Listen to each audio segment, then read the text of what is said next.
Aturan retret itu tidak ada dasar hukumnya. Presiden juga dasarnya apa melakukan itu? Yang membuat kebijakan itu tidak salah karena tujuannya baik. Yang tidak ikut juga tidak salah. Karena apa? Karena tidak ada aturannya. Tidak boleh diancam sanksi, diancam apa? Tidak boleh. 3, 2, 1.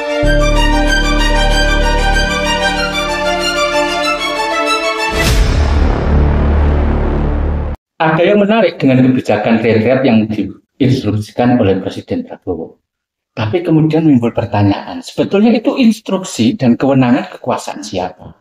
Karena setelah adanya penolakan dari Ketua Umum PDI Perjuangan soal retret yang akan diikuti oleh beberapa kader PDIP yang menang, yang sudah dilantik oleh Presiden Prabowo itu, kelihatannya justru yang agak kebakaran jenggot ini bukan Presiden Prabowo atau Kemendagri. Paling-paling kemudian Kemendagri merespon dengan sangat halus ketika ada larangan dari kader PDI untuk tidak terlampau reak. Tapi kalau kita membaca di media, justru mantan Presiden Joko Widodo yang sangat reaktif. Pak, terkait PDIP Pak yang meminta kepada kepala daerah yang dari PDIP untuk menunda ikut retret, gimana Pak pendapatnya?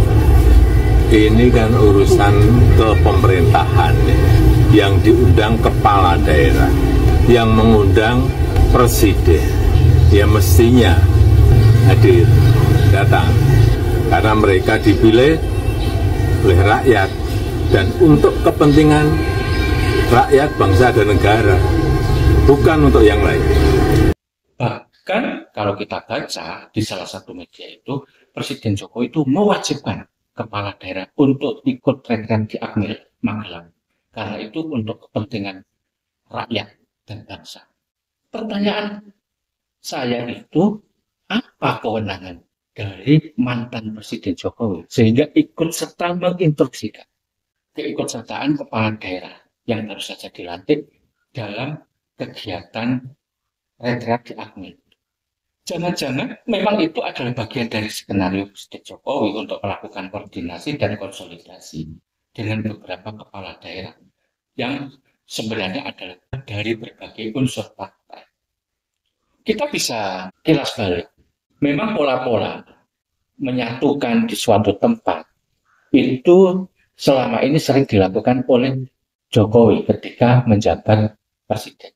Cuma kelihatannya karena Presiden Prabowo ini adalah punya latar belakang militer, lantas para pejabat kepala daerah yang menang itu dikumpulkan di Akmil dalam rangka kegiatan retret. Cuma problemnya adalah sebenarnya apa kewenangan Presiden Jokowi ikut mewajibkan? Saya punya usul yang sangat konstruktif. Pertama, kita sering melihat Presiden Jokowi itu ikut cawe-cawe soal kebijakan Presiden Prabowo.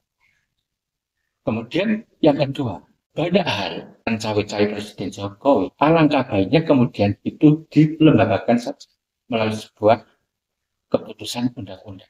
Maka saya mengusulkan kepada Presiden Prabowo untuk membuat undang-undang soal struktur hierarkis dari presiden yang ada saat ini dan juga memberikan reposisi pada mantan Presiden Jokowi, yaitu ada undang-undang yang mengatur bahwa Jokowi itu menduduki posisi presiden senior, lantas Presiden Prabowo saat itu menjabat sebagai presiden junior. Saya pikir itu logis. Bukankah selama ini juga Presiden Prabowo mengatakan bahwa tanpa Pak Jokowi saya tidak akan menang. Pak Jokowi adalah guru politik saya.